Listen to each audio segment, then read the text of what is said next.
what should we call this? I guess let's call this Cooking with Pike, Alaska Orthodox Kitchen. So today I'm making some vegetarian curry, and this is going to the Agape Feast, Agape meal at our church tomorrow. So I'll show you what I'm making here, or how to make it. There's a bunch of steps here. So first thing is the ingredients. So one of my first ingredients, well, I'll just show you all the ingredients so you can gather them up. But this is S&B Oriental Curry Powder. And this is the one that you want. You can also order it off Amazon. But this is different than what you might have at your store. Don't just use the regular S&B curry powder because it's trash and it doesn't taste good. This is the one here. And you pop that cap, and this is a foil thing that you have to cut through with a knife. And it's kind of like a painter's can. And it has this little cap that goes back on afterwards. So S&B Oriental Curry Powder. You can write this down. Put this in your notes. And then a can of your favorite sweet peas. These are just cheap ones, but they're good. No salt added sweet peas. It can be whatever sweet peas that you want. And then, important, good coconut milk, depending on which one that you like. I like this Arroy D one. It's good coconut milk. You can also get, let me hold this up here, see if I can reach it. Maybe I can't.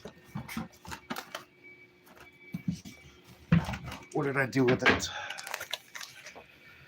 There's also this coconut milk powder.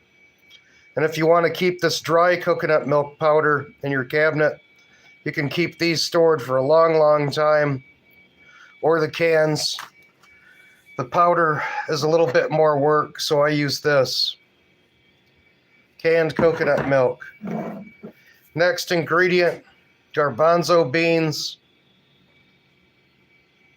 Important. And of course, your peas and your garbanzo beans. You'll put that in a colander and rinse them off and let them drain really good. Howdy everybody, so I'm showing vegetarian curry how to make it for Lent. Next, diced tomatoes. You want good diced tomatoes.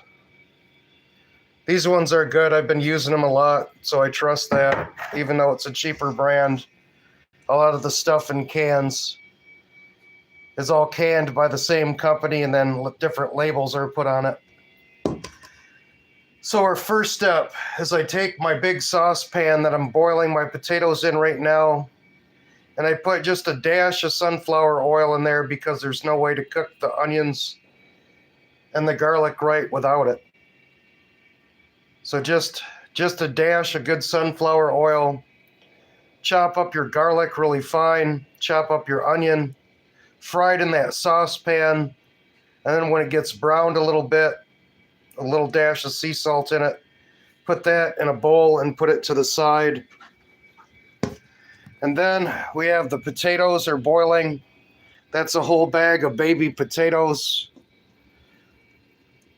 Sorry, I made my kitchen a mess today, but that's a whole bag of baby potatoes chopped and quartered.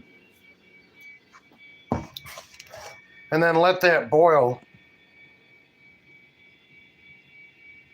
I'm going to switch my camera back over to my face. No. So once those potatoes are boiled, I'll take those potatoes out, and then I'll drain them out. And then everything goes back in that pan.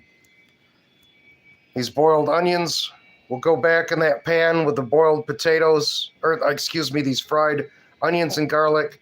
We'll go back in that pan that's been drained with the cubed baby potatoes in there. And then I'll put my drained sweet peas, my garbanzo beans, my diced tomatoes, and my can of coconut milk in there.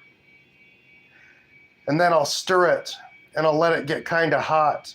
I'll cook at a really hot temperature when I'm making curry. And then I'll put my 4 or 5 tablespoons of curry powder in there, depending on how much curry flavor you like. I like a lot. And then I'll just keep stirring that real gently. Use a big spoon because you don't want to bust your potatoes up too much in there. And just stir that stuff up. And I think I'll be back on later and I'll show you what the end product looks like. I think I'll also do this in like a short version video too. I was having problems getting the short feed to go over to the 3-minute recording. So once I get closer, I'll do that. And I'll put like a go through of the whole recipe again, but it's really simple. And it's a really delicious curry. It's super filling. You could serve it with some naan bread or whatever you want. And it's a Lent approved meal that you can enjoy with your family. I love you, brothers and sisters. Thanks for joining me. God bless, and I'll see you in a bit. Paka paka.